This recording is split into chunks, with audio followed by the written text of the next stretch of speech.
J'ai fait une première partie, une première vidéo sur les expressions idiomatiques, sur le sexe, les relations intimes, et je vous avais demandé de commenter cet emoji si vous vouliez une partie 2. Et je crois que oui, ce sujet vous intéresse, vous voulez une partie 2, donc c'est parti. On refait une vidéo un petit peu spicy, a new spicy French video with French idioms, les expressions idiomatiques.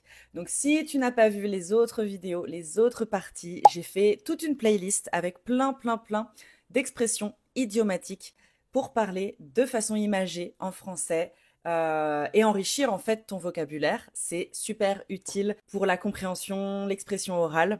Les expressions idiomatiques. Donc, je te recommande vivement de voir les autres parties. Et aujourd'hui, on reprend les expressions idiomatiques un peu... C'est plutôt sur les relations intimes, amoureuses, sexuelles. Encore, voilà, on reste sur le même sujet, le même thème que la première partie. Et donc, tu vas peut-être les entendre si tu connais des Français, des francophones, si tu habites dans un pays francophone, si tu regardes des films, etc., eh bien, tu peux entendre ces expressions. Et c'est vrai qu'on les apprend pas trop dans les manuels de FLE, français langue étrangère. Donc, j'espère que ce sera utile. J'ai trouvé 4 nouvelles expressions, donc je vais partager ça avec toi. Est-ce que tu es prêt ou prête? C'est parti, on y va. On commence avec la première expression. Alors, ça, c'est vraiment une expression idiomatique. On est dans le thème. Remettre le couvert.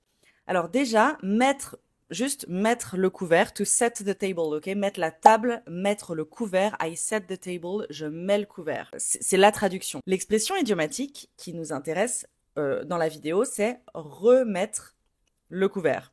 C'est ça l'expression qui a un rapport avec les relations intimes. Remettre le couvert. Donc c'est un peu différent, comme toujours, hein, avec les expressions idiomatiques, de la traduction littérale. Les deux personnes ont déjà eu quelque chose, une histoire dans le passé. C'était terminé, c'était fini, ils se sont dit au revoir. Eh bien, ils se revoient et ça repart, ça recommence. Donc c'est refaire, remettre le couvert, hein, retourner voir un ex, une ex, coucher avec cette personne à nouveau. Donc par exemple, on pensait tous que c'était fini, mais ils se sont vus hier et ils ont remis le couvert.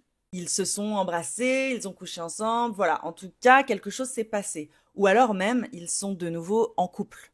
On peut aussi l'utiliser pour dire, ça y est, ils sont de nouveau ensemble. To sleep together again, to do it again. Quelque chose s'est passé avant et on le refait. Donc si t'entends ça, on parle pas vraiment de fourchette, couteau, d'assiette. Deuxième expression, faire une partie de jambes en l'air. Faire une partie de jambes en l'air. Là, c'est une expression idiomatique, mais quand même, c'est un peu plus clair, c'est plus évident. Je pense que tu peux deviner le sens assez facilement. C'est pas toujours le cas avec les expressions idiomatiques. Là, bon, c'est plus évident. Littéralement, to do a legs in the air session. Par exemple, ils sont partis super tôt hier du dîner, sûrement pour faire une partie de jambes en l'air. Donc, sous-entendu, pour avoir un rapport sexuel, ok? Pour coucher ensemble, pour faire l'amour. Plein de synonymes. Faire une partie de jambes en l'air, c'est tout simplement, ça veut pas dire que c'est une bonne expérience, une mauvaise expérience, que c'est la première fois, la deuxième fois, comme remettre le couvert, ça veut juste dire coucher avec la personne. Faire une partie de jambes en l'air. Si tu te souviens dans la première vidéo, quand c'est une bonne expérience, quand la personne est satisfaite, on peut dire grimper au rideau, to climb the curtain, ça c'est dans la première partie. Mais faire une partie de jambes en l'air, c'est neutre, voilà. Juste avoir un rapport, coucher avec quelqu'un, coucher avec la personne. Troisième expression, c'est pas la plus utilisée aujourd'hui, mais tu peux quand même l'entendre dans un film, dans des conversations, mais c'est pas l'expression la plus utilisée chez les jeunes, par exemple. C'est faire crac, crac. Et c'est un peu enfantin aussi, pour dire faire l'amour, coucher avec la personne, comme faire une partie de jambes en l'air, c'est la même chose. Ils ont fait crac, crac. La quatrième expression et dernière expression, c'est... Alors, il y avait grimper au rideau, to climb the curtains, comme j'ai dit en début de vidéo et dans la première partie, qui sous-entend passer un bon moment, ok? Quand la personne a grimpé au rideau, c'était bien. Il y a une autre expression, monter